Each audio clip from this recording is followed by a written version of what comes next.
Guru Vabhishta Supurakam Guru Ganaira Shisha Sambhushitam Chincha Chincha Samasta Veda Nipunam Shilarupa Pantanugam Govinda Bidamujvalan Varatanum Bhaktyam Vitam Sundaram Vande Vishwa Gurum Chadivya Bhagavat Premnoi Vidya Pradam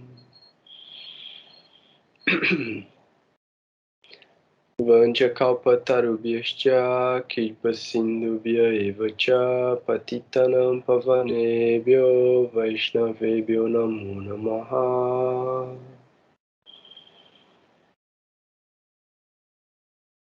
Om Gyanantimirandasya Gyanagyanam Shalakaya Shashurum Militam Yena Tasmai Shri Gurave Namaha. Jagadev, Jagadev, Jagadev, Jagadev.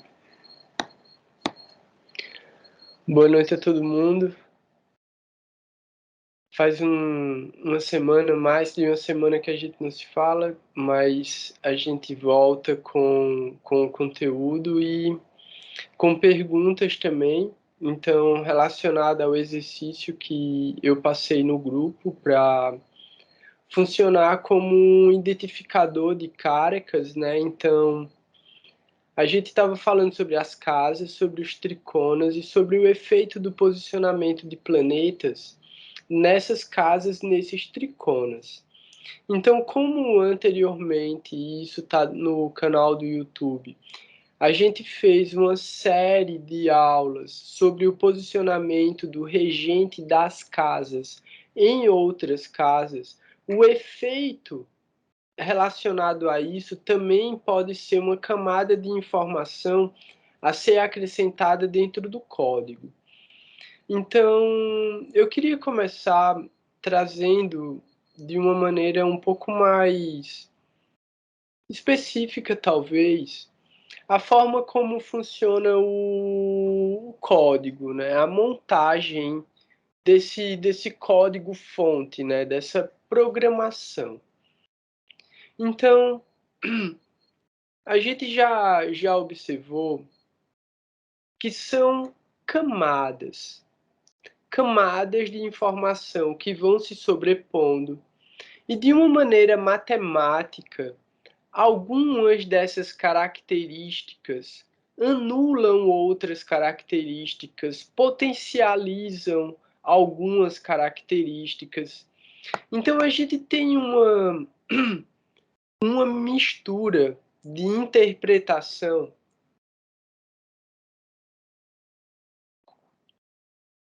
que ela relaciona duas ideias, basicamente.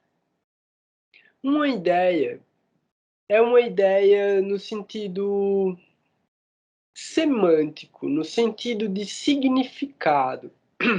Então a gente tem palavras e essas palavras têm significados, possibilidades de resultados. Então cada palavra, cada caraca, cada característica existe como uma forma potencial de algo positivo ou algo negativo.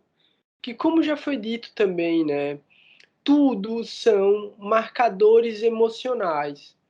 Então, o karma, na realidade, é uma energia resultante de um pensamento, de um sentimento, de um desejo ou de uma ação relacionado a esse sentimento, a essa emoção. A emoção relacionada a essa ideia, a esse desejo. Então, esse resultado dessa movimentação energética pode trazer efeitos positivos ou efeitos negativos, de acordo com esses marcadores. Como isso acontece? A gente tem uma ideia que é uma ideia um pouco complexa, mas muito lógica, de entendimento mental como uma teoria computacional.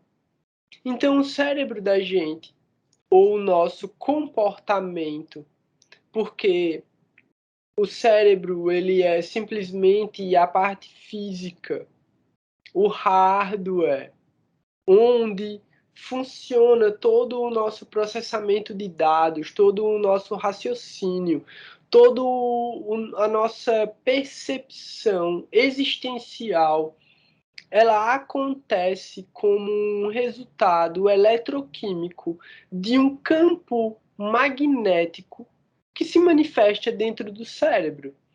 Então a gente entende, né, um celular, a gente entende um computador, a gente entende um videogame. Como a gente entende isso? É uma máquina. E essa máquina ela é feita de elementos químicos. Esses elementos químicos estão combinados e distribuídos de uma maneira que uma corrente elétrica passa e executa funções, executa, e aí a palavra é legal, né? Executa protocolos. Protocolo. A própria palavra protocolo a gente entende como algo que é outra palavra também bastante estigmatizada, né? Burocrático. Por quê? Porque é algo que é truncado. Truncado em que sentido? Fora dessa forma, fora desse formato, não funciona. Então, existe um método, existe um protocolo, existe uma metodologia, existe um ritual que executa uma determinada mecânica que vai dar um resultado específico. Só para a gente trazer isso de uma maneira lógica e fácil, uma receita.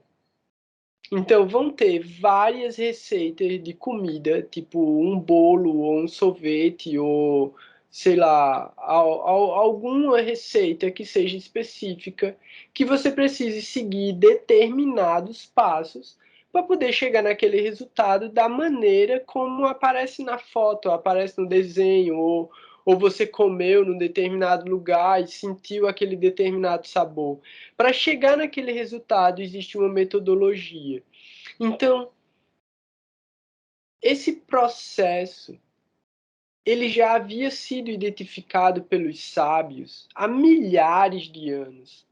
Mas a gente só conseguiu desenvolver o computador de uma centena de anos para cá, né? Vamos colocar que as calculadoras primitivas não funcionam como computadores, elas funcionam só para alguns cálculos matemáticos. Mas o que eu quero dizer com isso? Esses sábios entenderam que existe uma determinada forma metodológica, um processo, um protocolo, um ritual para alcançar determinados resultados. E eles sistematizaram todos esses processos, eles sistematizaram todas essas formas de alcançar determinados resultados. E eles estabeleceram isso como conhecimento transcendental. Existem diferentes interpretações para o que a gente pode colocar como o porquê de conhecimento transcendental. A mais, a mais elevada é a de entender que esse conhecimento ele descendeu. Então, ele não foi criado por seres humanos. Os seres humanos captaram esse conhecimento.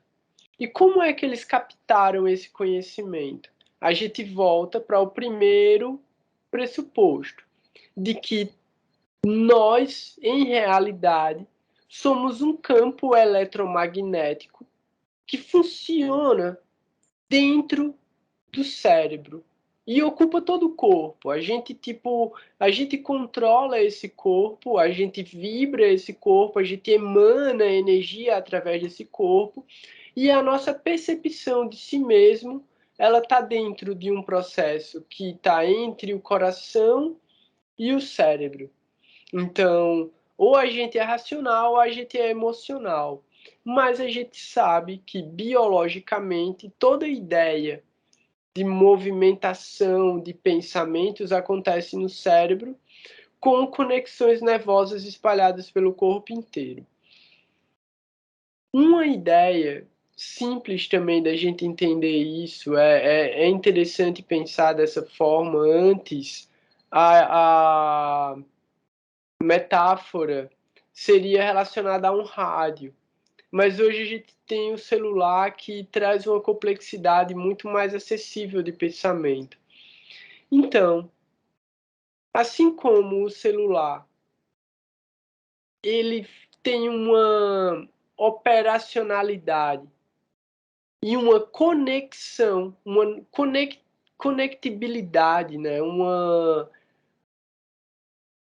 acessibilidade a uma camada de manifestação mais sutil, que são essas ondas que transmitem essa informação. O que é que eu quero dizer com isso? A gente está trocando ideias, informações, conhecimentos, sentimentos uns com os outros e com a natureza o tempo todo, através do nosso corpo, através da nossa existência. Sendo que algumas pessoas, ou por méritos espirituais, ou por prática espiritual, adquiriram uma capacidade de acessar uma camada mais sutil conscientemente. Então, esse conhecimento transcendental, ele estava numa camada mais sutil, que é chamada também, né, de mundo das ideias, o inconsciente coletivo, os registros akáshicos de verdade, não é esse que a galera criou uma modinha agora de falar de registro akáshico, mas é a dimensão akasha, a dimensão do conhecimento, a dimensão chit. Então, o conhecimento, Satchit Ananda. Então, o conhecimento é a eternidade e o êxtase. Então, algumas grandes almas têm a capacidade de acessar essa dimensão de conhecimento e trazer esse conhecimento para o plano material. E esses sábios criaram todos esses compêndios, essas escrituras, onde estão todos esses métodos e essas mecânicas e essas programações da existência material. Beleza. Tudo isso para a gente poder entender o porquê do exercício. O exercício funciona com a nossa capacidade de alcançar o autoconhecimento através desses registros. Como é que a gente vai fazer isso?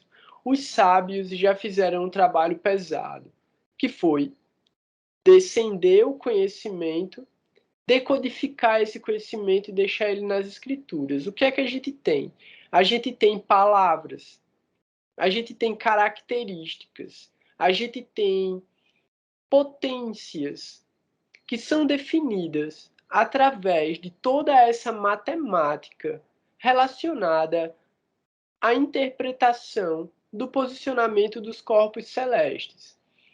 Como é que isso acontece? Primeiro, a gente tem o mapa natal da gente, que já traz essa configuração básica, traz essa plataforma, traz esse. É que é isso, é como um computador novo, é como um celular novo. Tipo, a gente tem uma ferramenta, um instrumento, um veículo que é potencial para executar determinados tipos de tarefas. A gente vem com tarefas específicas para viver, para experienciar, para polarizar, para resolver, para desapegar, para transcender. É para isso que a gente vem. Então a gente precisa entender como utilizar essa ferramenta adequada, que é a nossa existência dia após dia, para executar o melhor que a gente puder e, consequentemente, resolver todos esses protocolos que a gente veio para resolver. Então, a gente tem em vários lugares, então a gente tem aqueles PDFs, a gente tem todas essas aulas em que esses encontros, né, que a gente fala sobre as efemérides, toda vez que eu falo sobre o posicionamento de um planeta num determinado lugar, numa determinada nakshatra, eu estou trazendo características, eu estou dando caracas. Então, uma hora ou outra, a gente vai falar sobre algo que está acontecendo no céu, que tem no mapa natal de alguém. E aí a pessoa vai entender, pô, isso aqui é um efeito que acontece no meu mapa. Como isso acontece? Vão ter diferentes formas de interpretação, né? A gente tem que sempre estar atento a tempo, lugar e circunstância. Por quê? Porque a experiência de uma situação que a gente já viveu, ela pode trazer uma modificação daquela próxima situação, se a gente tiver aprendido a lidar com aquela emoção que se manifestou. Então a gente entende que cada posicionamento, cada movimento de um corpo celeste ativa uma determinada energia que vai se manifestar ao nosso redor. Quando a gente olha o mapa natal, a gente vai olhar para o ascendente. E aí a gente sabe as palavras, as palavras que estão relacionadas ao nosso ascendente.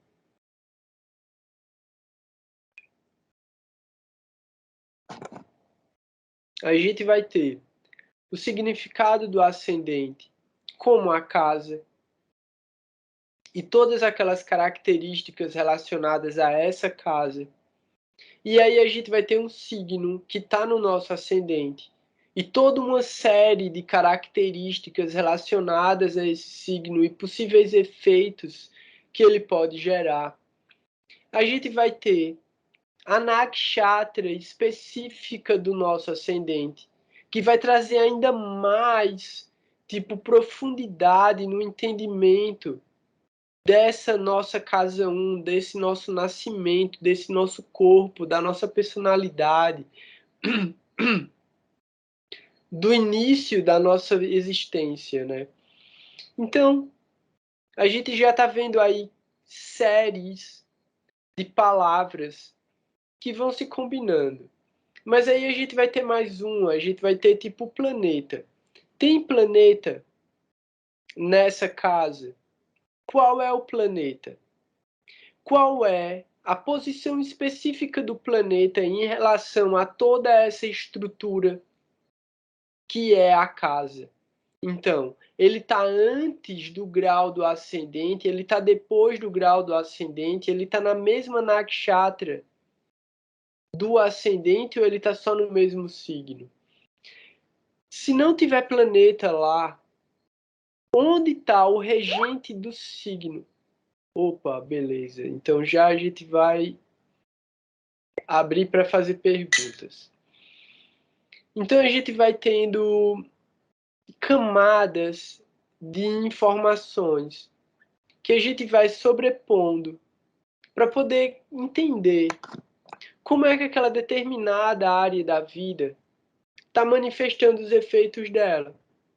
Manifestando os efeitos dela de uma maneira, tipo, primária.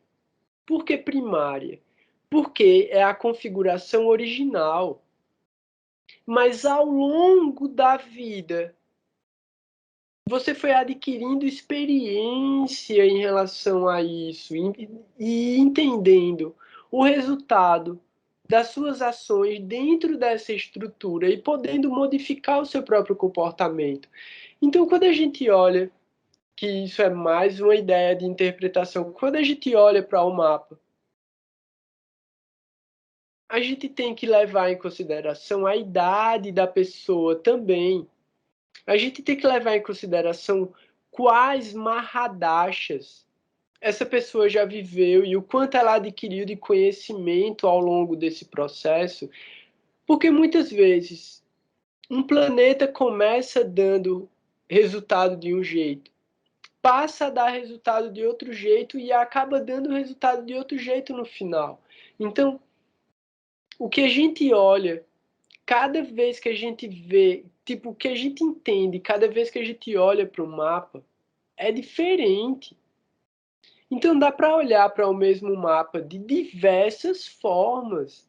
Então é por isso que existem tantas escolas de astrologia, é por isso que cada astrólogo faz uma interpretação diferente do mesmo mapa. Por quê? Porque cada pessoa vai estar direcionada a um certo tipo de entendimento.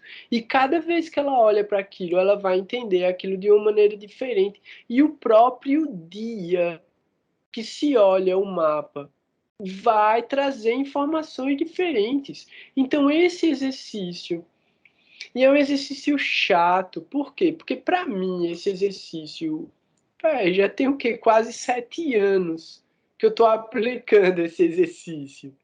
E é a mesma coisa. Tipo, não muda, não muda, não muda. Por quê? Porque a regra é a mesma. Então eu fico falando a mesma coisa e parece que, tipo, velho, vamos avançar. Mas isso é extremamente importante. Por quê? Porque cada vez que você olha, pode dar um resultado diferente, vai dar um resultado diferente. Então, cada vez que você olha para o seu mapa e cada vez que você faz esse agrupamento de palavras relacionadas ao que você escolher, vai dar um resultado diferente. Esse resultado diferente é o que vai trazer a lição para você. Então, é a forma que a gente tem de acordo com a nossa disponibilidade, observar e dar significado para a palavra horóscopo. Porque o horóscopo é o entendimento do trânsito, das efemérides sobre o nosso mapa natal. Então só a gente pode fazer o nosso próprio horóscopo. Por quê? Porque você olha para o seu mapa natal, você olha para o posicionamento dos planetas no céu e você faz todos os cálculos de acordo com o que você está procurando. Então, um mapa, ele é como uma enciclopédia. Você só precisa definir o que você está procurando. E aí você pega o que você está procurando. E você já sabe aonde aquilo está no mapa. E aí você vai ver se vai acontecer, se não vai acontecer, o que precisa para acontecer. E é por isso que é tão importante a gente ter o domínio da base, o domínio dos princípios básicos, os entendimentos de casa, signo, nakshatra, planeta, dignidade, regências e olhares. Pelo menos isso. Pelo menos isso. Por quê? Porque quando a gente olhar para o planeta, a gente já tem que saber, ele está dando efeito aqui, ele está dando efeito ali, ele está dando efeito ali também. Então, eu ainda não revisei os dristes.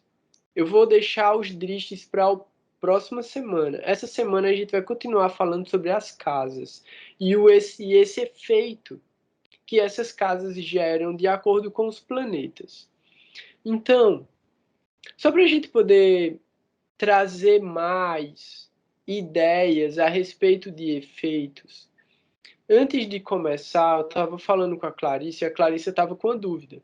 E essa dúvida dela se refere justamente ao efeito de planetas num determinado lugar do mapa. Então, ela estava explicando, se quiser pode ligar o microfone se eu errar alguma coisa, mas ela estava explicando o seguinte: posicionamento de 4 planetas na casa 12 do mapa natal. É isso? Isso. Beleza. O ascendente é Escorpião. Então, a casa 12 é Libra. O que é que tem em Libra e na casa 12? Primeiro, a gente lembra, vamos para o básico.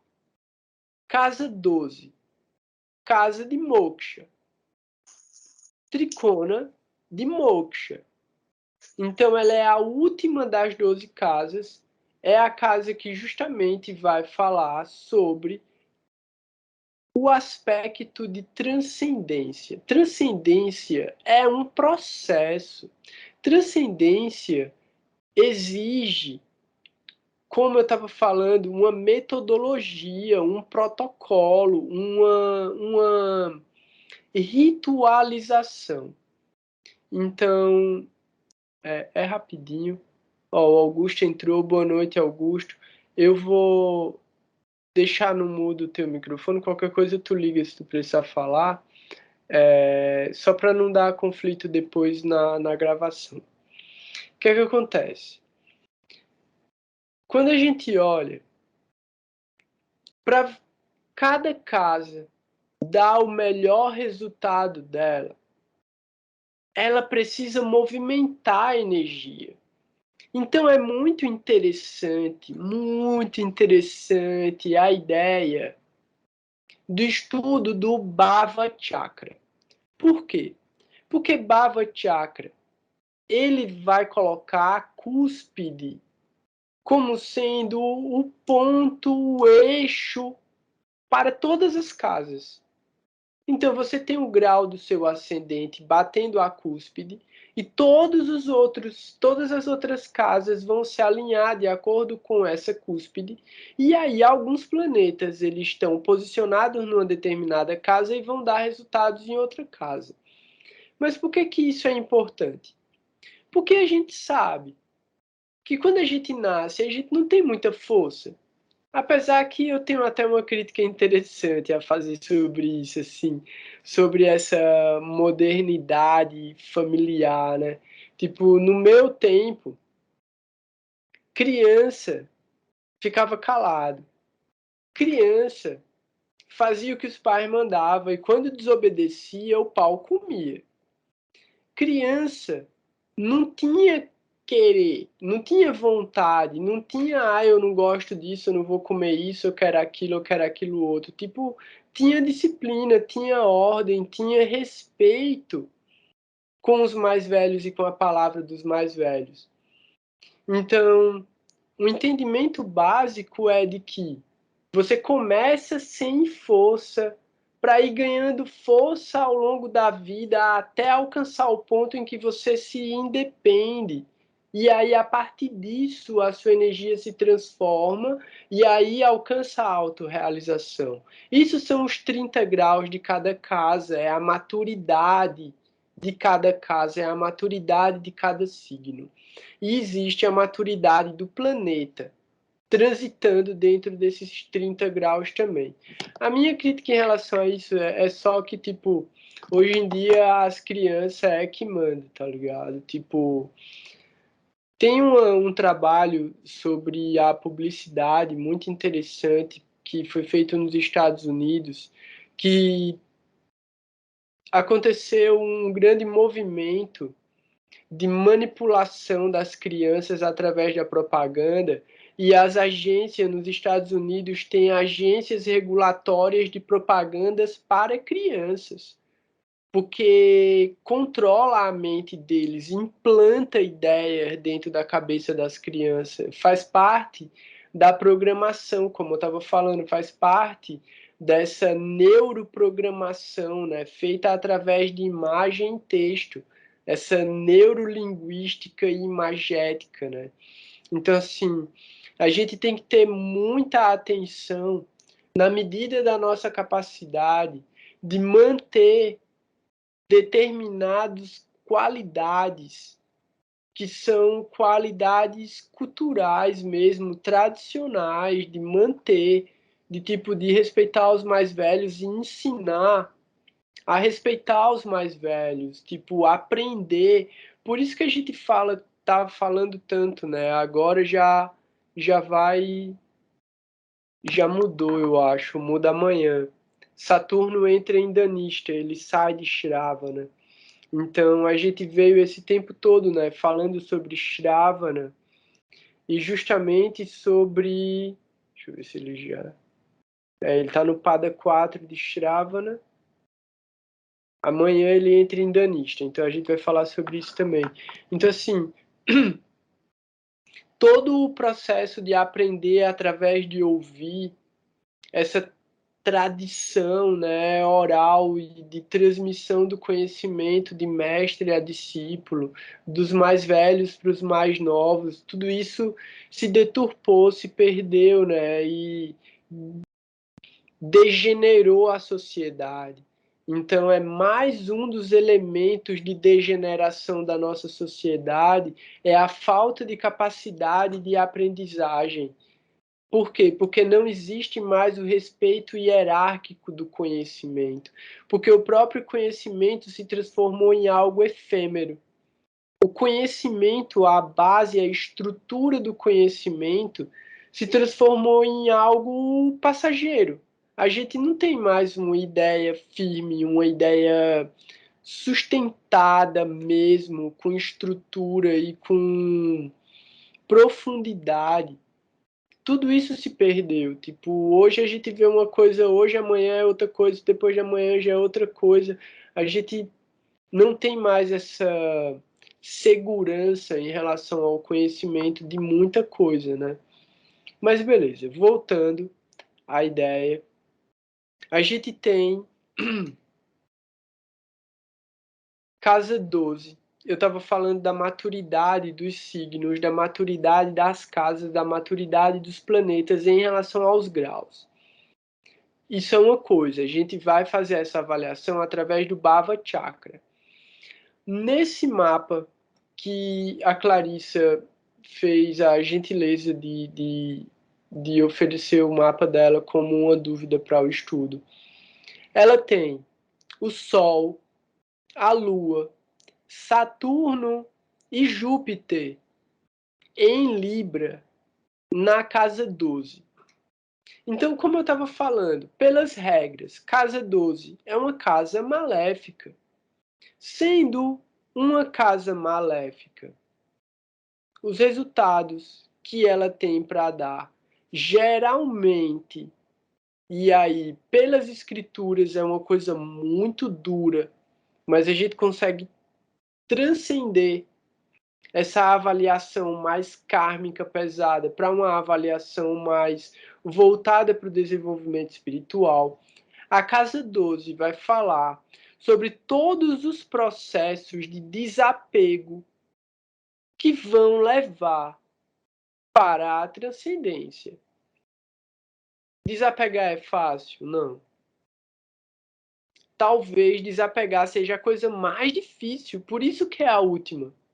Por isso que ficou no final, que é o que tudo que a gente viveu, tudo que a gente fez, tudo que a gente transformou, tudo que a gente criou, tudo que a gente desejou, a gente vai ter que deixar para trás.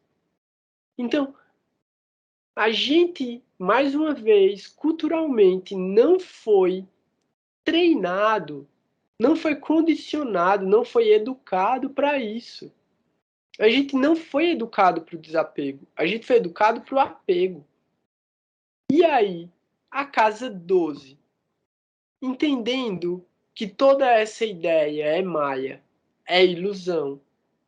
A casa 12 é a casa da desilusão. Culturalmente, a gente leva a palavra desilusão no sentido negativo. Desilusão é extremamente positivo. Se você está iludido, isso não é bom. Se você se desilude, isso é extremamente bom.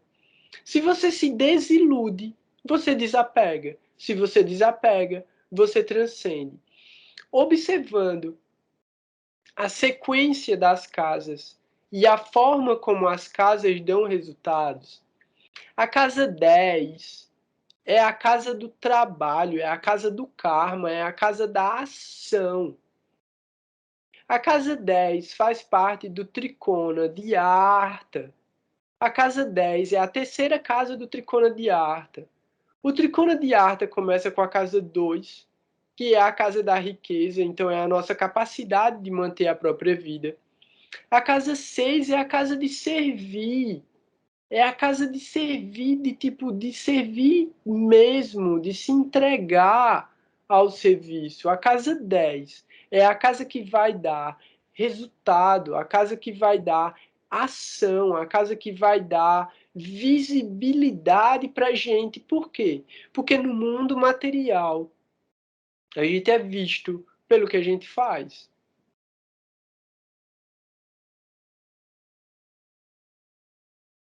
Boa noite, Alexandra. Foi mal, galera. A minha garganta ainda tá meio ruim. Mas vamos lá. A casa 10 fala sobre a forma como a gente é visto, porque as pessoas veem a gente através das nossas ações. Então, a casa 10 vai falar sobre o nosso prestígio. A casa 10 vai falar sobre a nossa fama. A casa 10 vai falar sobre a nossa autoridade. Tipo, mas a autoridade é a casa 1. A casa 1 vai dizer se você vai ter autoridade ou não. Se você tiver uma casa 1 forte, se você tiver um planeta bem posicionado, um planeta benéfico, forte, mandando um olhar para a casa 1, se o regente da casa 1 estiver bem posicionado, então você vai ter aí, tipo, uma facilidade em adquirir autoridade. Por quê? Porque você já vem com um karma específico. É muito provável que essa autoridade seja uma herança. Uma herança em que sentido? Tipo, você vem de uma família de políticos. Aí você vira político, você já tem fama, você já tem uma autoridade. Então você vem de uma família de médico e vira médico, uma família de advogado, você vira advogado. Então, muitas vezes o regente da casa 10 na casa 1 dá isso. Se ele tiver forte, se eles forem amigos. Se o regente da casa 1 for amigo do regente da casa 10 e o regente da casa 10 estiver na casa 1, essa pessoa vai ter muita facilidade de crescer na vida, de ser famoso, de adquirir autoridade. Mas por que eu estou falando da casa 10? Porque a casa 10 é a casa da ação. Materialmente, a gente age esperando um resultado, autoridade, fama, respeito, posição, dinheiro, desejos. Os desejos relacionados ao trabalho. Muito, muito difícil. Muito difícil. Alguém dizer, não, eu não trabalho por causa do dinheiro, não. Eu trabalho porque eu gosto. Eu trabalho de graça. Eu faço o que eu faço porque eu tenho amor. Eu não preciso trabalhar, não. Eu vou e fico 8 horas por dia fazendo a mesma coisa porque eu gosto. Não é por causa do dinheiro e eu não tenho desejo nenhum material. Eu acho muito difícil isso acontecer. Pode ser que exista. Mas todo mundo que age espera um resultado. Então a casa da ação espera o resultado da ação. O resultado da ação vai ser a casa 11. A casa 11 vai falar sobre esses desejos que foram alcançados pelo trabalho. Quando a gente olha pelo Kala Purusha, que é Ares, na casa 1, a casa 10 e a casa 11 são regidas por Saturno. Quem é Saturno? O Senhor da Justiça. Então você trabalha e você vai receber o que é justo para você. Mas Saturno fala sobre o nosso karma, e não só dessa vida. Então, se ele não está dando o resultado do nosso trabalho na casa 11, é porque a gente está devendo alguma coisa. A gente está pagando dívida. Então, a gente sabe que tem muita gente que trabalha muito e não alcança o resultado. Então, a gente tem casa 10, casa do trabalho, casa 11, casa do resultado do trabalho. Casa 12, a casa do desapego do resultado do trabalho. Qual é o resultado disso? Vamos lá. Casa 11, tricona de cama. Cama.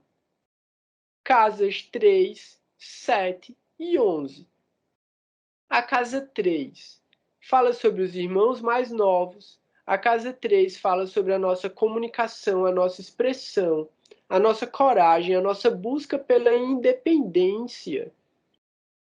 Fala sobre essa maneira pela qual a gente vai se conectar com as outras pessoas através da nossa expressão, porque se a gente não fala, a gente não se conecta. Se a gente não se expressa, a gente não se conecta. Aonde essa conexão acontece? Na casa 7. A casa 7 é a casa dos grupos, dos lugares por onde a gente circula, do nosso network, todos os nossos contatos, os nossos relacionamentos afetivos. E os relacionamentos afetivos, eles estão conectados com contratos. A casa 7 é a casa dos negócios, é a casa dos contratos. Pelo Kalapurusha, é Libra. Libra busca o equilíbrio. Então, na casa 7, a gente busca o equilíbrio das relações. A gente busca a harmonia entre todos os lugares por onde a gente circula. E a gente busca a justiça. A gente não quer ser beneficiado nem beneficiar ninguém. A gente quer a justiça. Mas a gente entende que a misericórdia está além da justiça, porque não cabe a gente julgar. Se não cabe a gente julgar, é mais um motivo para a gente não ter inimigos. Então, como Saturno fica exaltado em Libra e exaltado na casa 7, Saturno não tem amigos e não tem inimigos. Voltando para o mapa da Clarissa, ela tem Libra na casa 12, Saturno na casa 12 em Libra. A gente já avalia essa posição como positiva, por vários fatores. Primeiro, Saturno está no signo onde ele alcança a máxima exaltação dele, a máxima dignidade. Então, dignidade é uma coisa muito interessante, é muito poderosa, porque dignidade é poder. Dignidade é poder. Dignidade é poder de atuação. Dignidade é força interna para agir de acordo com o que é correto. Dignidade tem um livro de Gurudeva que chama A Dignidade do Servo Divino. Então, dignidade é o princípio que você carrega dentro de você. Se o planeta está no máximo da dignidade dele, ele vai dar muito bom resultado. Muito bom resultado. A não ser que outros fatores interfiram nisso. Mas, pelo simples, pelo básico, Saturno está no signo onde ele alcança a máxima dignidade dele. Saturno é um planeta considerado maléfico. A casa 12 é uma casa considerada maléfica. Planeta maléfico em casa maléfica tende a dar resultado positivo. E Saturno na casa 12 dá resultados muito bons. Se ele dá resultado bom na casa 12 e ele dá resultados melhores ainda em Libra, a dignidade desse Saturno é extremamente positiva. Beleza. São 4 planetas na casa 12. 4 planetas num signo é muita intensidade de ação. É muita atividade acontecendo no mesmo lugar. E aí a gente olha que dos 4 já tem um extremamente poderoso, se sobrepondo a todas as outras forças. Por quê? Porque a outra força, e aí vamos combinar logo essas duas forças, porque traz uma relação muito interessante de interpretação também, que é o seguinte: a gente observa o mapa da gente através do ascendente, que é o Lagna.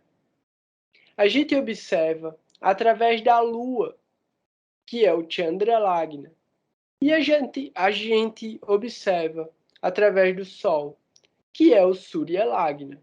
Cada um desses Lagnas vai trazer características específicas relacionadas ao que ele está falando. Beleza.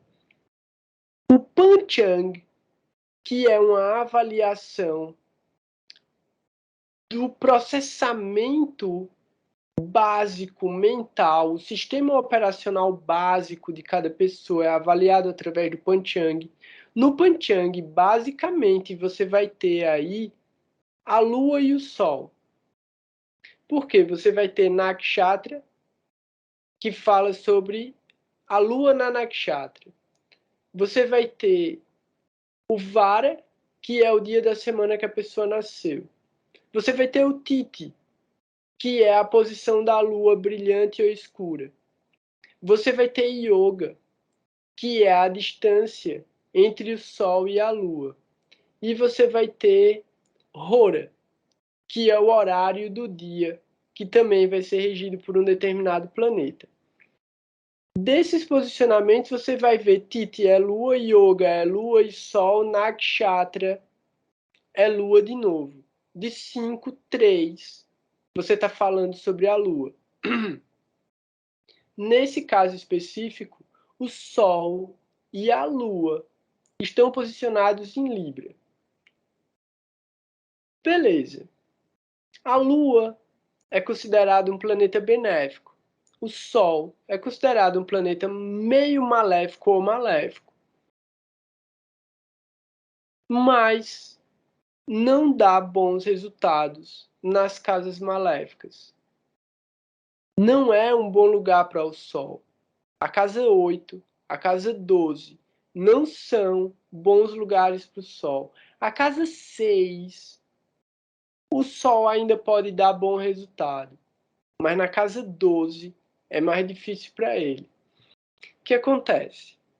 Se a gente vai observar, nesse caso, o Sol em Libra, ele está no signo de debilidade dele. É o signo de maior debilidade dele. É o Nietzsche. É o signo de maior debilidade do Sol. O que é que acontece?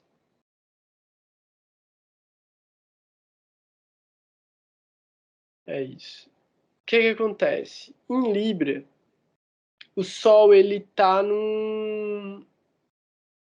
É porque ele pode dar diferentes efeitos em Libra, mesmo sendo a debilidade dele. Depende muito do ascendente. Por quê?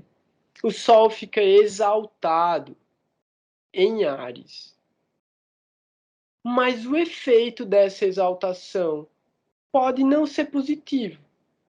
Porque o Sol pode transformar a pessoa num hedonista, num egoísta, numa pessoa extremamente autocentrada e que quer impor a própria vontade a todas as outras pessoas. Se ele tiver muito forte no ascendente, ele pode nem medir o poder que ele usa sobre as outras pessoas. Então, quando a gente olha isso em Libra, é uma debilidade para o Sol. Mas talvez essa debilidade ajude nos resultados. Por quê? Porque ele vai ter um senso de julgamento. E qual é a grande questão? O Sol e Saturno são inimigos naturais. Inimigos naturais. Então, se fica bom para Saturno, fica ruim para o Sol. Se o Sol e Saturno estão em conjunção, no lugar onde Saturno fica extremamente exaltado, quer dizer que o Sol não vai dar os melhores resultados dele. Mas esses resultados podem ser exatamente por causa da conjunção e por causa do signo. Humildade. A pessoa ser extremamente autocrítica. Uma pessoa que tenha muito cuidado em lidar com os sentimentos das outras pessoas. Por quê? Porque pelo Kalapurusha, Libra é a casa 7, vai falar sobre essa rede de relacionamentos, os contratos, os relacionamentos afetivos. Então, uma pessoa que vai estar muito preocupada com o julgamento, isso pode fazer com que ela pense melhor as ações que ela vai tomar. Pode fazer com que a pessoa também esconda quem ela é de verdade. Se isso fosse na casa 8, muito provavelmente. Na casa 12, traz uma capacidade de autotransformação. Por quê? Porque o Sol está indo para a casa 1. O Sol está indo para o ascendente. Então, é uma possibilidade de nascer de novo. É uma possibilidade de nascer numa camada mais elevada, numa dimensão de realidade e consciência mais elevada, pelo fato da Lua estar em conjunção com o Sol, isso indica uma Lua nova. A Lua nova, a Amávásia, ela dura um momento. Então tem o Titi anterior e o Titi posterior, que aí vai ser Krishna Chaturdasi ou Shukla Pratipad, que é depois, o primeiro dia. Então a gente vai ter aí, é que eu não sei qual que é o Titi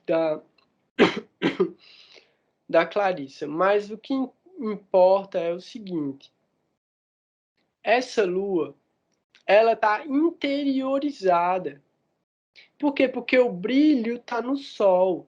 Ela tá escura, ela tá ou no último momento de escuridão, ou ela tá no primeiro momento de brilho. Então, assim, ela está extremamente interiorizada. Na casa 12, fala sobre o inconsciente. Então, a lua na casa 12 pode falar sobre pessoas que têm sonhos muito vívidos. Uma pessoa que sonha muito, uma pessoa que tem uma capacidade muito grande de imaginação. E uma imaginação no sentido abstrato mesmo. Mas em Libra vai se referir a sentimentos e conexões com as outras pessoas. E aí a gente vai ter Júpiter em conjunção com o Sol, a Lua e Saturno. Júpiter e Saturno formam uma conjunção positiva, que é o Maha Yoga. Júpiter e o Sol formam uma conjunção que se chama Surya Guru ou Ravi Guru, que também é muito positiva e está acontecendo no céu agora. Então, o Sol e Júpiter estão em conjunção agora no céu, em Aquário. Então, separando essas conjunções, a gente vai ter uma outra conjunção ainda muito positiva, que é Júpiter e a Lua, que é um Gaja Keshari. Então, a gente está tendo várias indicações de resultados positivos, mesmo numa casa extremamente maléfica, que precisa ser observada a partir de uma perspectiva de polarização dos efeitos negativos. Então, a gente estava tentando extrair informação de uma configuração de um mapa específico. A gente consegue fazer isso, essa ideia de juntar esses elementos e procurar pelas palavras em qualquer mapa. A gente pode pegar agora, que seria um exercício muito legal, inclusive, que vocês podem fazer essa semana. Se alguém quiser escrever também no grupo, eu posso escrever no grupo esse exercício, para fazer para a semana que vem, que é exatamente procurar essas configurações, essas características das efemérides e gerando efeito em cima do mapa natal de cada um, observando as conjunções que acontecem. Como? Você tem um planeta, vamos para Capricórnio. A gente tem agora em Capricórnio Mercúrio e Saturno. Então a pessoa olha no próprio mapa. No meu mapa eu tenho Queto em Capricórnio. Então eu teria aí Queto, Mercúrio e Saturno.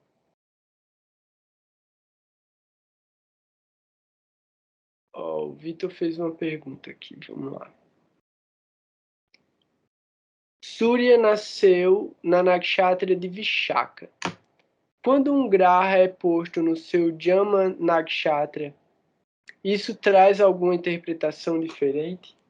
Eu acho que tem duas coisas separadas, né? Então, assim, nas escrituras fala que cada planeta tem um dia que ele ele se manifesta como uma personalidade, né? O dia que o planeta nasce.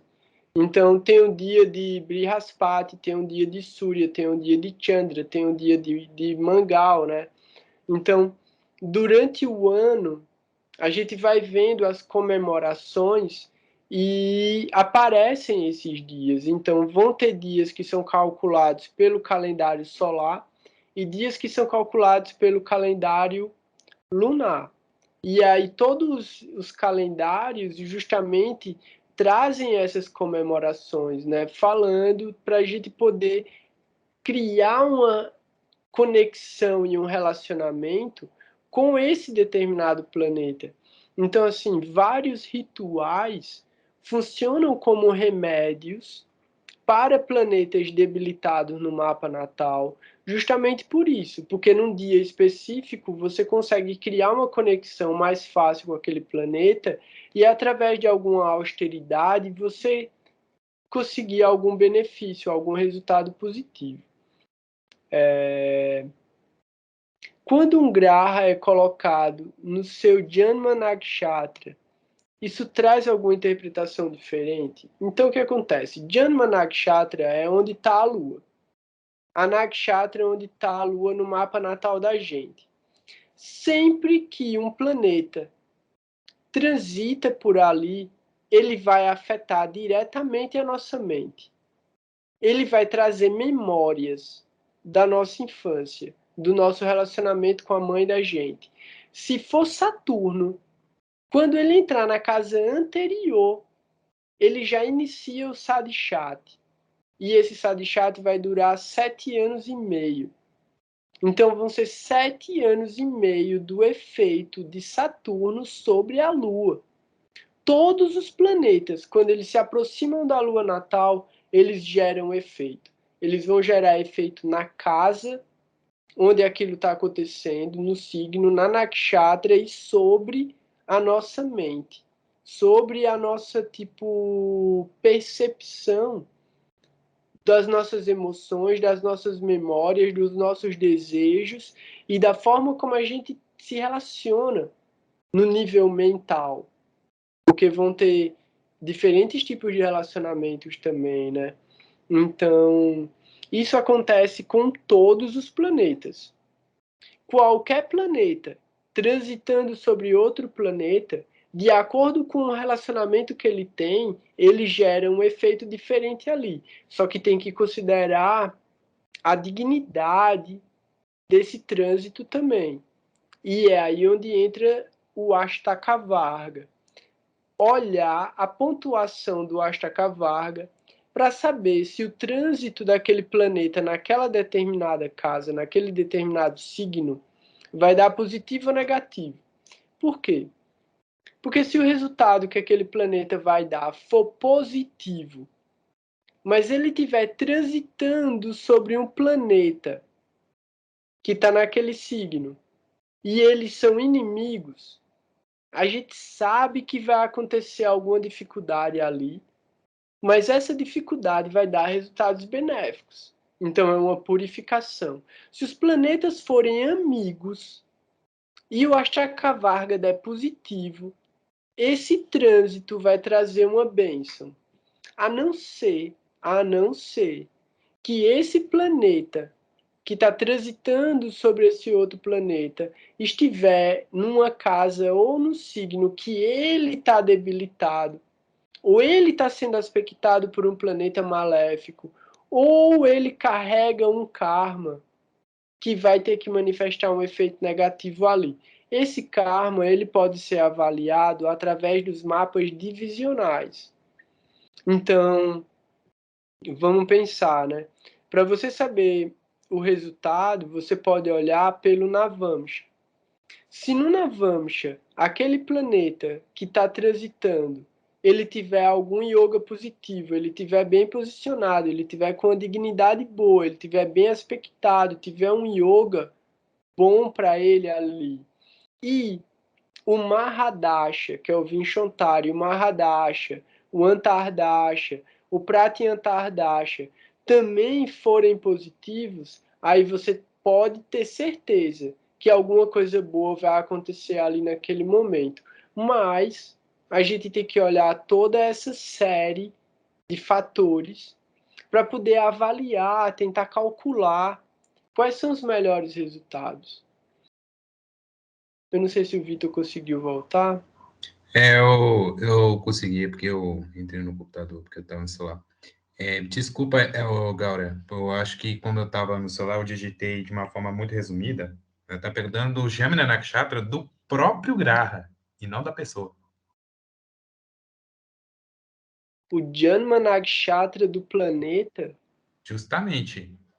Então, assim, o Sol nasceu em Vishaka. Então, enquanto o Sol está em Vishaka, existe alguma coisa diferente para ser interpretada? Ah, entendi agora. Então, mas beleza, eu entendi pela teoria. É um lugar bom para o planeta. Então, no caso, o Sol em Vishaka, vamos lá.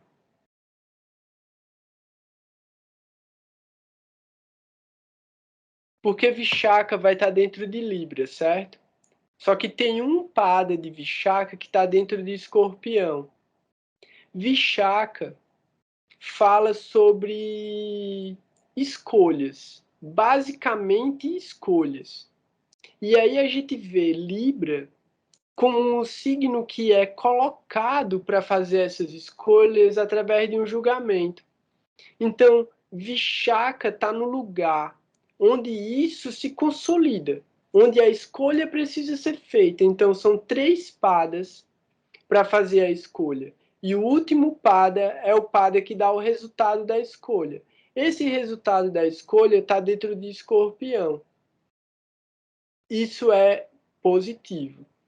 Dentro de Libra, para o Sol, está muito próximo do que eu falei sobre os resultados que seriam negativos, mas que dão positivos do Sol em Libra, que é justamente uma pessoa que vai ter uma capacidade de avaliação voltada para o benefício de todos, ao invés do benefício de si mesmo, por estar dentro de Libra. Porque se tivesse em Áries, ele ia pensar só nele, o Sol ia pensar só nele. Por ele estar dentro de Libra, esses 3 padas de Vishaka, ele vai estar avaliando qual é a escolha mais apropriada para beneficiar a maior quantidade de pessoas. Por quê? Porque em Anurada, que é a sequência de Vishaka, o resultado dessa escolha fala sobre coletividade. Porque Anurada fala sobre criar situações benéficas para as outras pessoas. Anurada fala sobre o poder da cooperação e da coletividade. Então, o Sol, transitando Vishaka, pode dar resultados positivos, mas vai ter uma série de fatores que vão falar, né, de acordo com a posição que ele tiver no mapa natal da pessoa. De repente, se o Sol tiver no mapa natal dessa pessoa em Aquário, ainda pode dar resultado positivo, porque aí é uma influência bem humanitária que vai estar mandando dentro do próprio tricona de cama, ou depende, né, do tricona que for, de acordo com o ascendente. Então, é uma série de fatores que precisa ser avaliado, né? A gente pensa, tipo, a Lua em Rohini, ela tende a dar resultados muito bons, mas pode dar uma pessoa também muito materialista no sentido de prazeres materiais, sabe? Uma pessoa que está muito naquela de eu vou ser servido e eu quero que todo mundo me dê o melhor e tal. É uma pessoa que tem muitas bênçãos, vai ter muitas bênçãos, mas ao mesmo tempo, talvez ela não aproveite essas bênçãos para a evolução espiritual dela.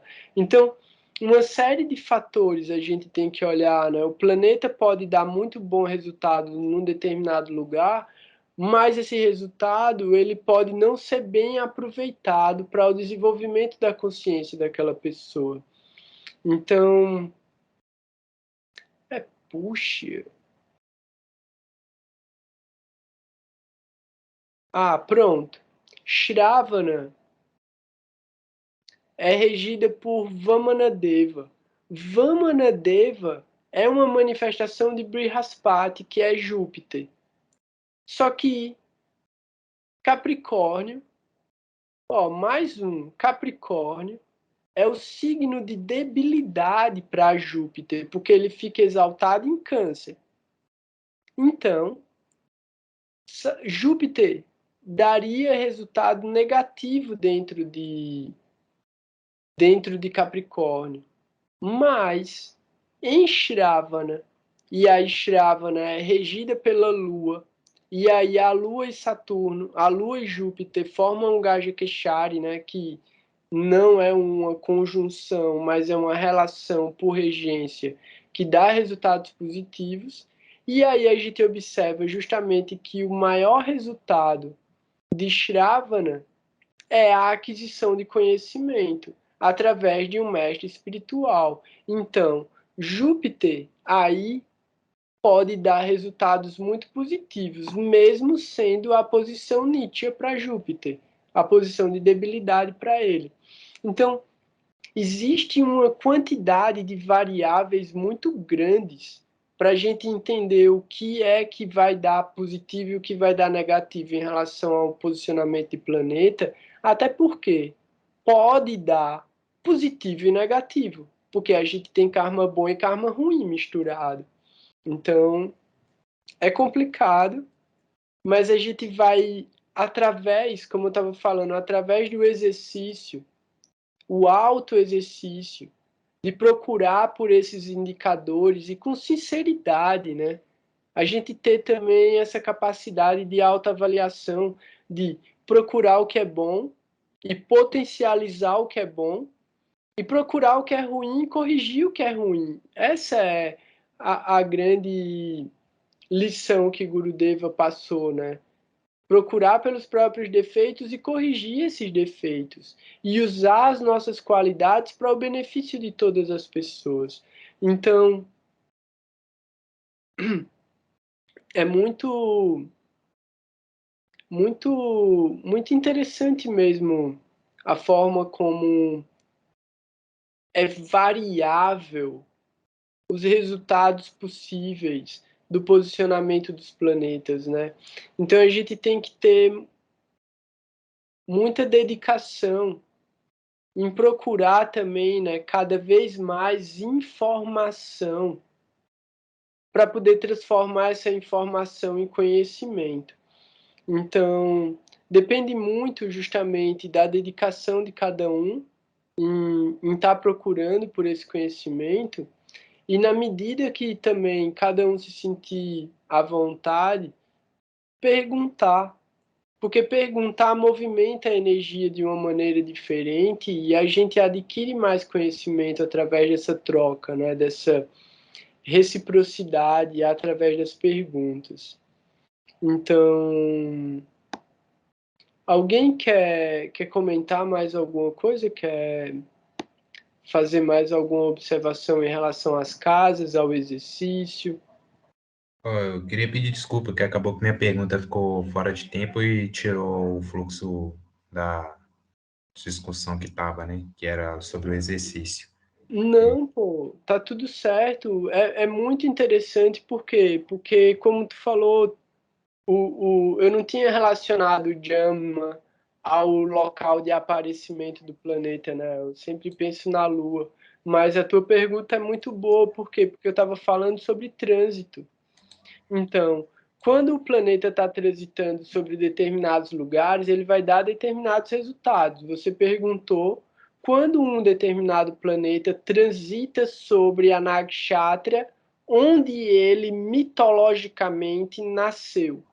Isso, Isso foi vai isso. dar Então, isso vai dar um resultado. É importante pensar a respeito disso. Agora, pensar de uma maneira aberta. Não é pensar, tipo, porque vamos pensar o seguinte: retorno do Sol. Toda vez que o Sol transita sobre ele mesmo, ele vai dar resultado negativo. Eu falei, pô, mas é o aniversário do cara. É o aniversário do cara. E quando está se aproximando o aniversário da gente, é um momento difícil. Por quê? Porque a gente está olhando o que a gente fez no último ano, imaginando o que a gente prometeu que ia fazer e não fez. E a gente vai fazer isso de novo. Então, assim, só para a gente ter uma ideia, imaginando os Lagnas. Surya Lagna. Então, Surya Lagna significa o seu Sol na primeira casa, no ascendente. O retorno do Sol olhando pela cúspide, então você coloca o Sol em 15 graus do seu ascendente. Quando o Sol entra em 0 grau do ascendente, ele já começa a dar efeito ali. Então, o inferno astral, ele começa 15 dias antes e ele termina 15 dias depois do nosso nascimento, do dia do nosso nascimento, da posição dos graus do Sol.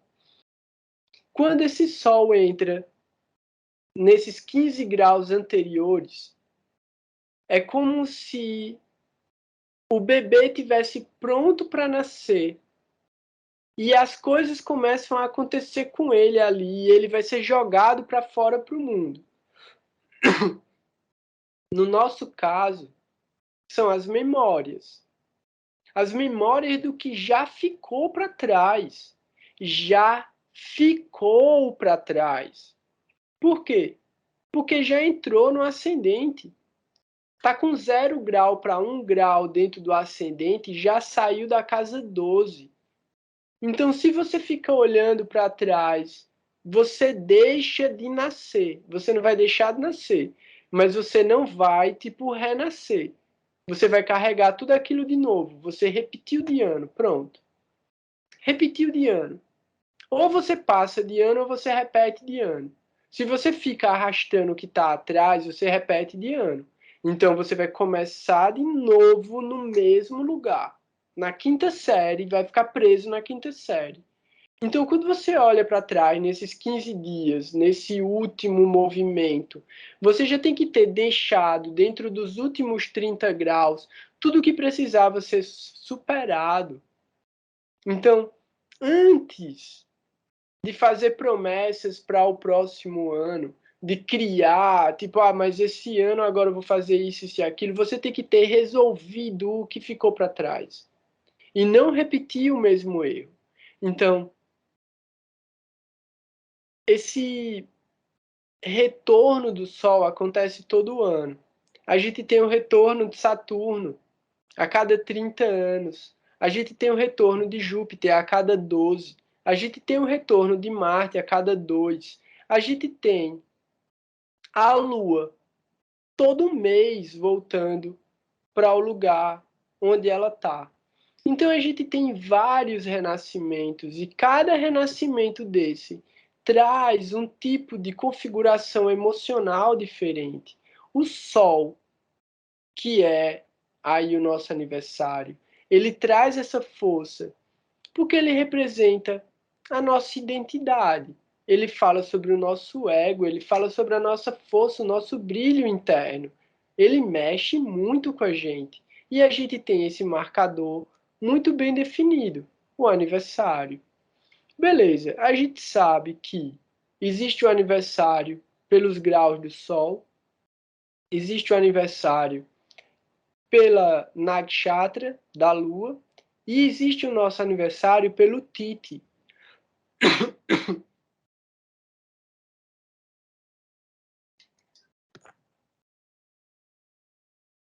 Mas o que importa são os marcadores emocionais que se manifestam a partir desses trânsitos.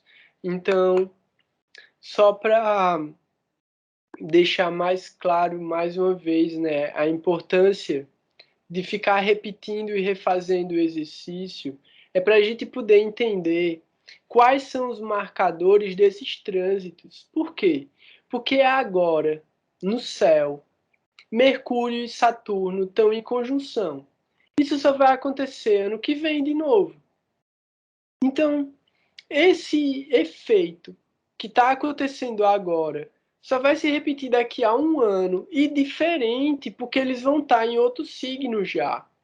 Se a gente souber para a gente o que é que acontece quando eles se encontram, a gente já vai ter uma ideia para se preparar para algo parecido no próximo ano. Entendendo que Saturno manda os olhares dele. Ele manda 4 olhares, ele manda 3 angulares e o de 180. Quando Mercúrio passa por esses olhares, ele recebe essa força também e ele gera um resultado muito parecido com a própria conjunção. Da mesma forma que ele gera um resultado quando ele entra nos signos que são regidos por Saturno. Tudo isso tem uma série de palavras associadas. Se a gente pegar essas palavras e montar um quebra-cabeçazinho, que é o nosso código, a nossa programação, a gente vai trazer mais claramente qual é o nosso comportamento condicionado e como esse comportamento condicionado libera karmas de acordo com o tempo, lugar e circunstância. Então, o tempo todo a gente está sendo bombardeado por algum tipo de karma. O que é que esse karma significa? Para que a gente possa transcender esse karma. Então, esse é o exercício eterno para a gente. Procurar cada vez mais conhecimento para aprofundar nos efeitos kármicos que os planetas estão revelando para a gente. Beleza? Eu acabei... Quem que falou? Ó, foi o Vitor. Saturno vai passar em cima do meu Sol dia 3 de março. Ó, aí pronto. É isso. Exatamente o que a gente está falando. Então, como a gente vai trabalhar isso que a gente já sabe que vai acontecer?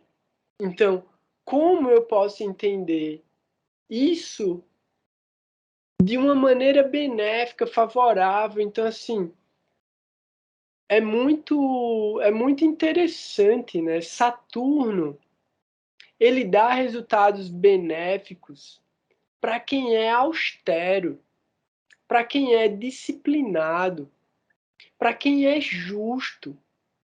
Então, se você age dessa maneira, quando Saturno vier e se aproximar, você agradece, porque ele vai dar um presente para você. Não tem que ter medo. Se você, tipo, a gente sabe que tem muito karma que a gente não conhece.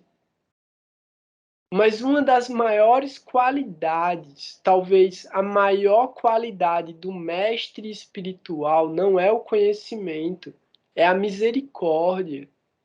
Então, através da misericórdia do mestre espiritual, todos os nossos esforços em direção à transcendência serão recompensados. Então, é muito legal. Eu vou acabar não falando das efemérides. Segunda-feira agora que passou, foi o dia do aparecimento de Nityananda Prabhu. Nityananda, ele viveu no século XVI aqui nesse mundo, e ele era um amigo muito próximo de Chaitanya Mahaprabhu, que é quem revelou os santos nomes e revelou o processo de Harinama Sankirtana. Sendo que Nityananda era o principal relações públicas de Mahaprabhu. Relações públicas em que sentido? Ele era o propagandista de Mahaprabhu. Nityananda saía gritando por todas as cidades e por todos os lugares sobre Mahaprabhu. Ele entrava nos lugares, ele entrava na casa das pessoas, ele entrava nos templos para falar sobre Mahaprabhu e falar para as pessoas se refugiarem em Mahaprabhu. Então, assim, Nityananda é considerado o mestre espiritual original porque é ele que distribui o amor por Deus, é ele que distribui o amor pela devoção. Então, é Nityananda que distribui o apego pelo sadhana. Então, se é para a gente ser apegado a alguma coisa, é apegado à prática espiritual. Então, assim, Nityananda, ele tem várias definições, né? Nityananda era um vendedor de Bhakti. Ele era um vendedor de amor. Só que primeiro ele dava um amor de graça para as pessoas. Ele dava como se fosse um doce. Ele dava. Quando as pessoas sentiam aquela doçura e queriam mais, ele dizia: agora vá atrás de Mahaprabhu. É ele que está distribuindo. Ele é a fonte. Ele é o vulcão dourado do amor divino. Então Nityananda, ele não fazia nenhum tipo de julgamento. Não existiam pessoas inadequadas para a consciência de Krishna, de acordo com Nityananda, com as bênçãos de Nityananda. Então, Nityananda tem algumas passagens, né, mas uma delas é Nityananda pregando para Jagai e Madai, que eram duas pessoas, né, muito pecaminosas, criminosos mesmo. E Nityananda foi pregar para eles. E aí acontece que eles estão bebendo, eles estão bêbados, Jagai e Madai. E na Índia é muito comum, né, copinho de barro, jarra de barro, tudo de barro que eles quebram. Tipo, usa, né, e quebra depois. Então não tem essa coisa de ficar guardando e tal. Então, quando o Nityananda tá lá pregando e tal, falando de Mahaprabhu,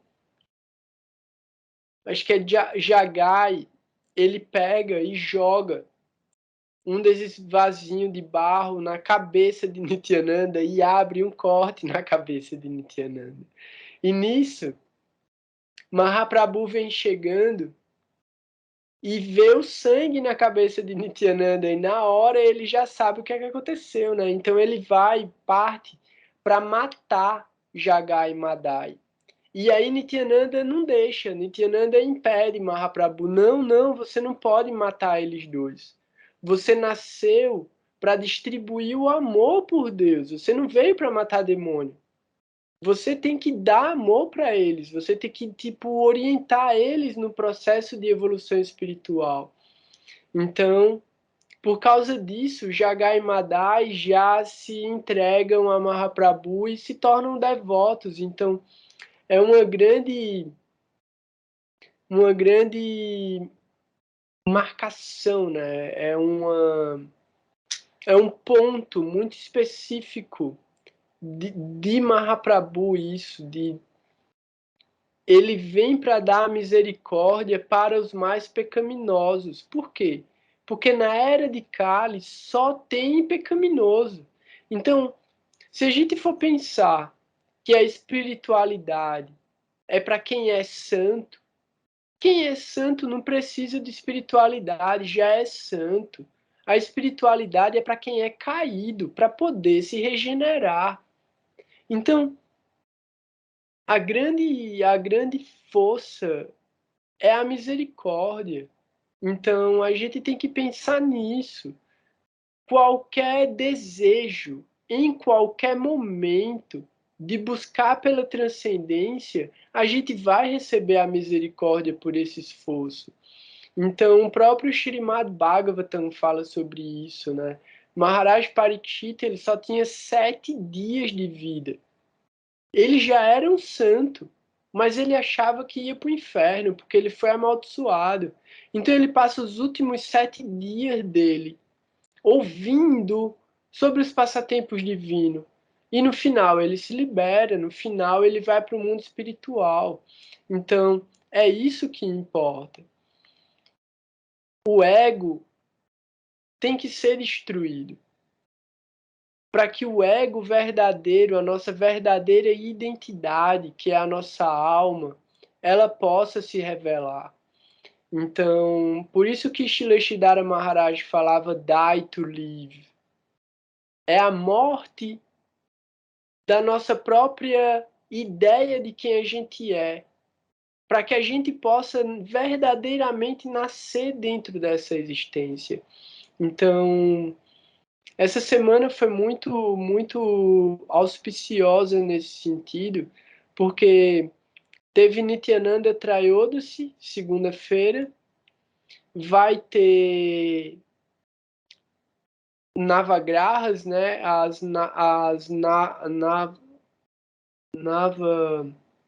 Navaratri, que é as 9 Durgas, as Navadurgas. E aí na sequência vai ter o Shivaratri, que é no carnaval, e logo na sequência vai ter o Gora Purnima, que é o aparecimento do Senhor Chaitanya. Então é um momento de muita festividade que vai acontecer esses próximos dias, né? Então, alguém tem alguma pergunta ainda a fazer?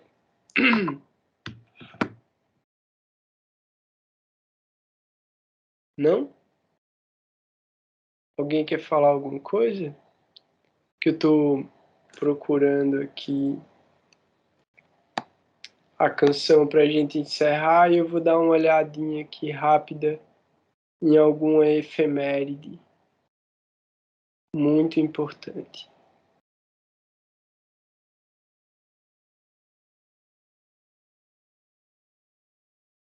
A gente vai ouvir esse aqui de novo.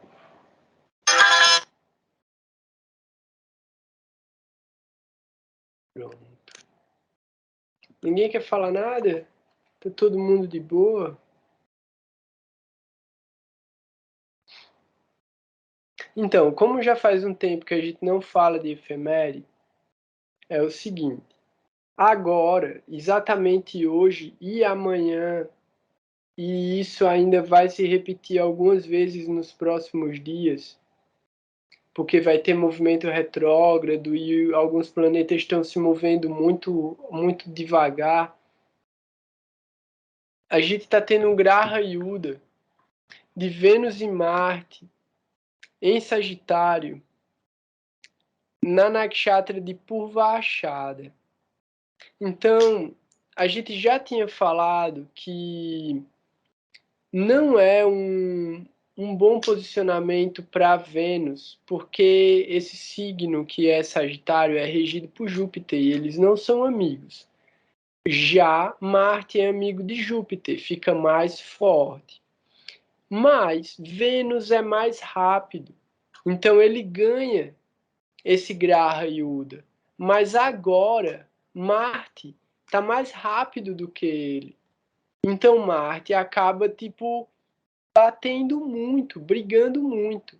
Só que esse Graha Yuda acontece justamente dentro de uma nakshatra que é regida por Vênus. Então Vênus fica bem posicionado de uma certa maneira, trazendo uma energia que é aí onde está, né? Pode dar resultado bom e pode dar resultado ruim, por quê? Porque Sagitário fala sobre espiritualidade. Sagitário, pelo Kala Purusha, é a casa 9, é a casa da vida espiritual.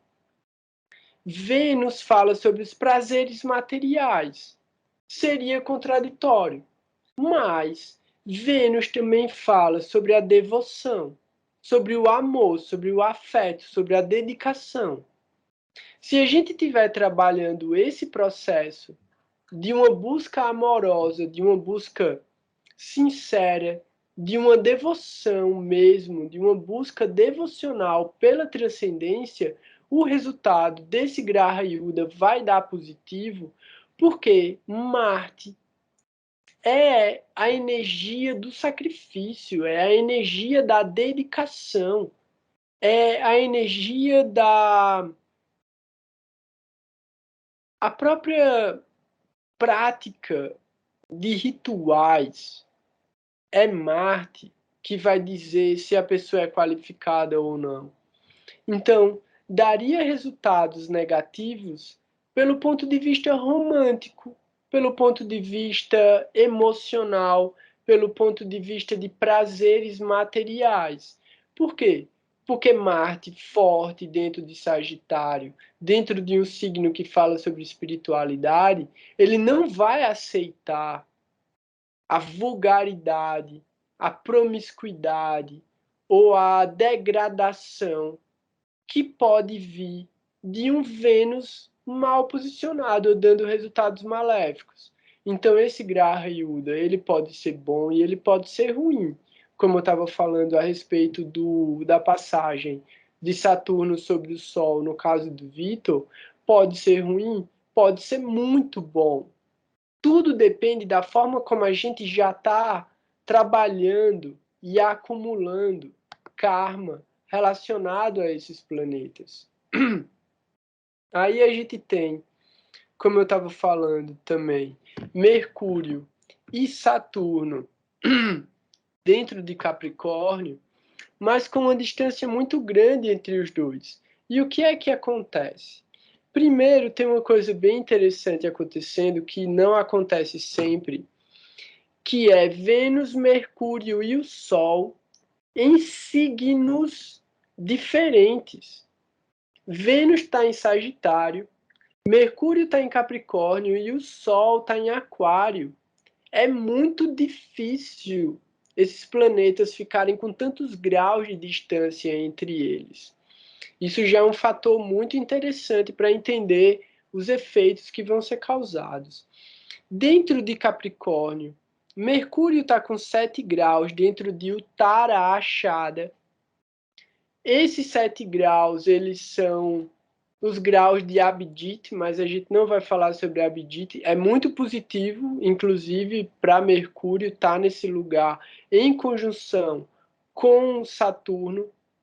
Deixa ele mais poderoso, porque eles são amigos. Então a gente tem aí uma inteligência muito favorável para tornar concreto o conhecimento e o conhecimento a respeito da transcendência. E aí a gente tem, a partir de amanhã, Saturno entrando em Danista. Então, depois de muito tempo dentro de Shravana, Saturno vai para Danista. Em Danista, existem vários fatores interessantes. Um fator muito interessante é que Danista é regida por Marte. Então, mais uma vez, a gente precisa entender o resultado e a dignidade de Marte no céu para poder entender o resultado que as nakshatras que ele rege e os signos que ele rege manifestam.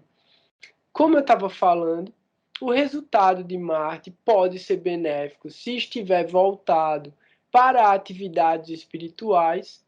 Saturno em Danista vai trazer esse... Vamos pensar o seguinte. Danista é uma nakshatra que atravessa Capricórnio e Aquário.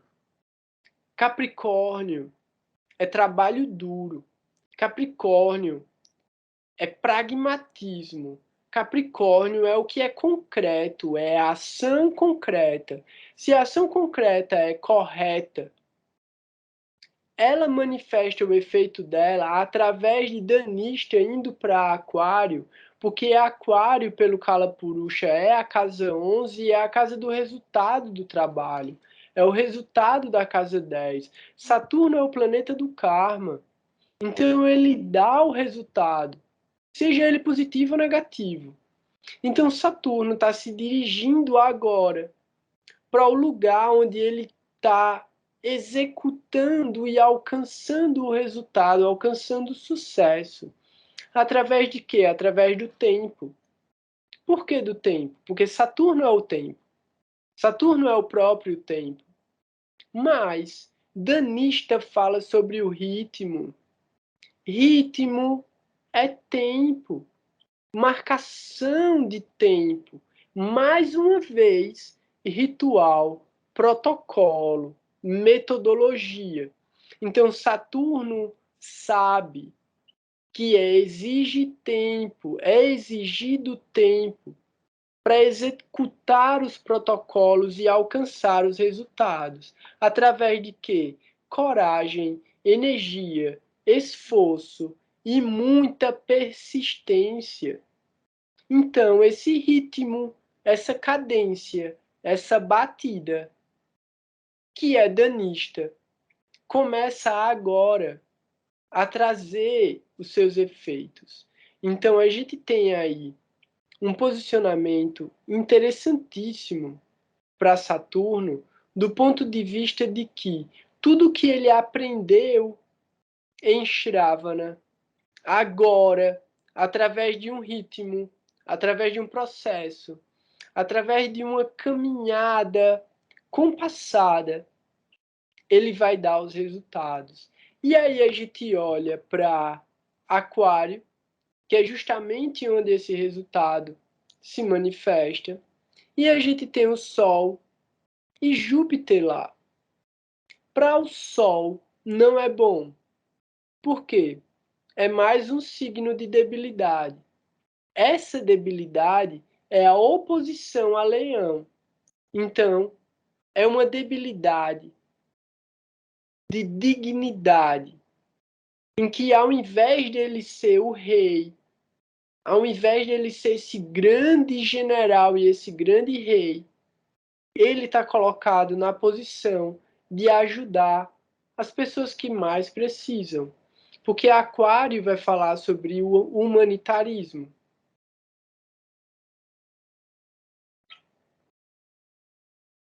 Em conjunção com Júpiter,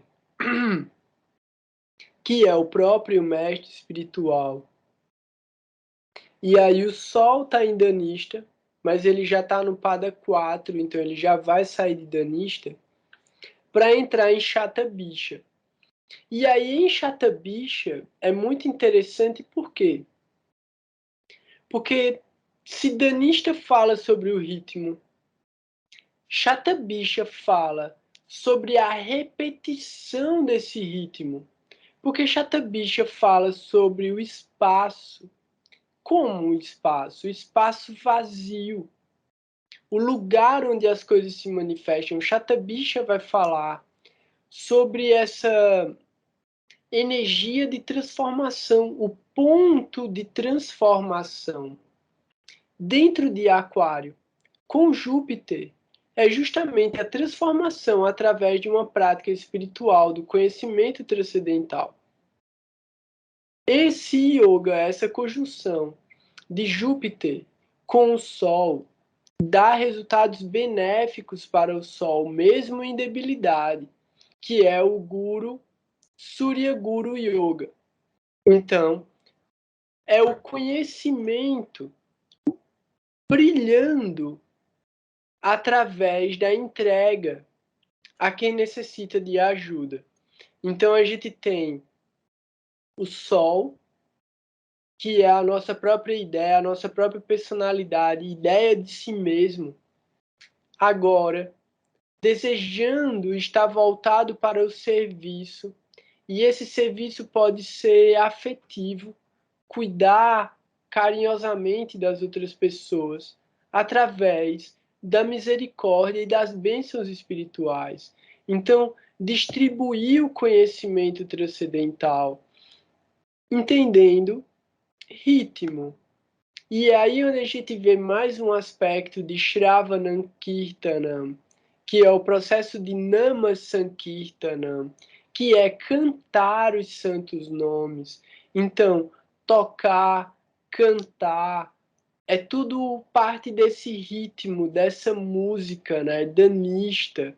Então, como aproveitar esse fluxo, como aproveitar essa onda de propagação daquilo que é favorável. Porque quanto mais a gente propagar o que é favorável, mais efeitos benéficos vão se manifestar ao nosso redor, mesmo na adversidade, porque não está fácil, não está nada fácil para o mundo, né? Então, basicamente as efemérides são isso, porque Rahu e Ketu continuam nas mesmas posições, né? Rahu está em Kritika e Ketu está em Vishaka.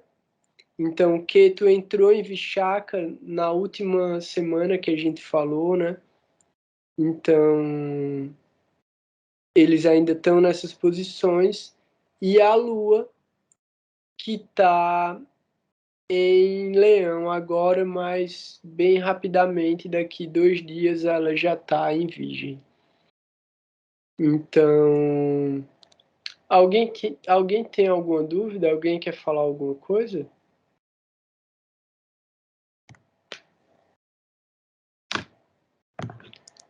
Tá tudo belezinha? Então, eu queria agradecer a presença de vocês e agradecer também quem acaba assistindo depois pelo YouTube. Estão aparecendo algumas pessoas novas que não estão conseguindo entrar online, né, mas estão assistindo e estão me procurando para fazer perguntas. Então, na medida também que for possível de estar todo mundo online, vai ser super legal. É muito bom quando vocês fazem perguntas e é muito importante a nossa associação, porque ela realmente funciona como um marcador muito positivo na semana, né? Eu tenho procurado, assim, estar assistindo às aulas dos gurus e procurando por associação, e é muito importante estar com vocês para poder conectar e ampliar esse ciclo, né? Eu sei que não dá para todo mundo estar assistindo o tempo todo às aulas dos gurus, né? Mas tudo que eu puder também aprender e na minha capacidade de transmitir, eu espero poder fazer isso através das nossas conversas. Então, eu agradeço de todo o coração a paciência de vocês, a tolerância, o respeito, o afeto, e que a gente sempre lembre que todos os méritos e todas as glórias de qualquer conhecimento que seja transmitido através da gente, seja oferecido para os mestres espirituais. Então, eles é que são toda a fonte de conhecimento e eles que precisam ser glorificados. Então, mais uma vez também para pedir proteção, pedir por uma boa orientação, eu vou colocar o Nishinra Pranam, que é o mantra para o Senhor Nishinradeva, e eu espero ver vocês muito em breve na próxima quarta-feira. Quem quiser fazer o exercício, super legal. E podem mandar perguntas no grupo também. E aí, na próxima quarta, a gente responde essas perguntas. Na próxima quarta, eu pretendo trazer dristes. Então, quem quiser já olhar o próprio mapa e olhar os dristes, já vem com pergunta na semana que vem sobre esses dristes para a gente poder observar quais são os karakas. Então, boa noite. Eu vou colocar o mantra. Então, até mais, galera.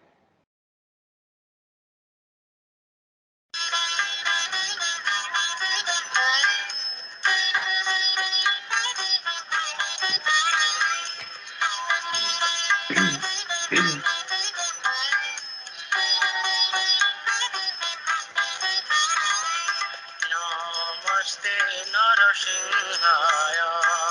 Namaste Narasimhaya. Prahlada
Prabhupada, Jaya Prabhu.